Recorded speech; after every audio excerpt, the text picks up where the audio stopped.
tem um ponto que eu quero conversar com vocês um pouco mais detalhadamente.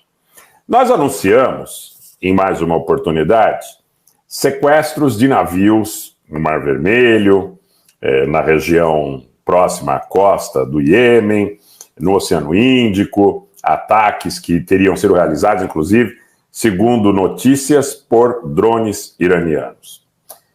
E há sempre a atribuição desses dados aos iemenitas, aos Houthis do Iêmen. Eu consegui uma informação, aliás, essa informação está circulando muito já nas mídias sociais, uma postagem que me chamou muito a atenção, dizia em árabe que as forças que conspiram contra o Iêmen são muito poderosas. Eu quero crer, primeiro eu quero colocar uma coisa para vocês, tá? Essa coisa do que efetivamente os iemenitas teriam sequestrado, teriam apreendido de mercadoria. Nós vimos uma declaração oficial a respeito de uma primeira embarcação. Depois há muita especulação sobre outras situações. Há muita especulação. Agora, eu quero colocar o seguinte, que o que se diz hoje no mundo diplomático, no mundo militar, nas pessoas que acompanham de perto esse cenário, é que estão criando um cenário onde dirão que a navegação internacional, principalmente em direção ao Canal de Suez, que é importantíssimo, está ameaçada por ações de pirataria internacional que atribuiriam aos iemenitas. E tentam com isso, gente, formar uma coalizão que envolveria a Arábia Saudita, Israel, os Estados Unidos e, eventualmente, o Egito. Essa coalizão seria dada como uma coalizão para garantir a segurança da navegação em águas internacionais. E o objetivo seria depor o governo do Iêmen, porque esse governo do Iêmen, exatamente, criando a narrativa. É isso aí, Pituca, criando a narrativa. Porque o governo do Iêmen está muito próximo do governo iraniano. E esse governo do Iêmen, próximo ao governo iraniano, que já esteve aí em um conflito aberto com a Arábia Saudita, incomoda muito tanto a Israel, porque esse governo iemenita tem lançado ataques com mísseis e com drones contra Eilat, contra outros locais em Israel, eventualmente até pode ter tentado alguma ação contra embarcações na sua costa, no Mar Vermelho.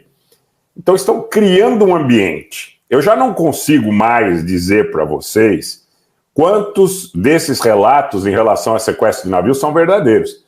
Porque hoje surgiu um quarto relato, mas agora há pouco temos um relato, nada disso está corroborado por imagens, mas nós temos um quarto relato hoje, e agora há pouco surgiu uma notícia que forças especiais dos Estados Unidos teriam desembarcado no convés desse quarto navio.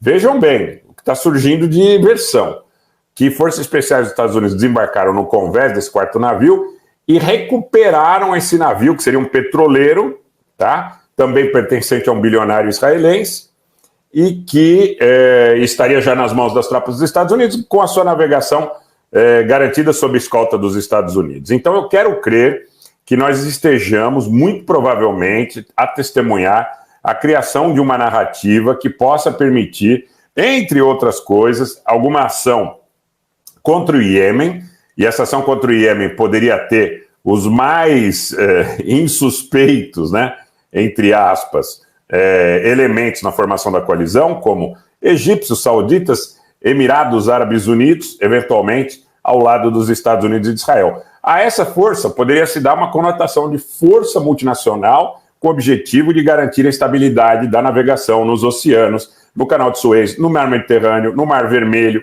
Então, é essa perspectiva que eu vejo hoje. Quero colocar para vocês com muita clareza que eu vejo hoje uma narrativa sendo criada no sentido de viabilizar uma operação militar mais forte, seja contra o Iêmen, contra os Houthis do Iêmen, que controlam hoje a maior parte do país, seja em relação também a assegurar que esta força pudesse ter presença marcante, eventualmente por um longo período de tempo, nos mares do Mediterrâneo, no Mar Vermelho, no Canal de Suez, e eventualmente abrindo espaço para uma narrativa que pudesse dar aquela conotação que dias atrás eu já havia alertado vocês.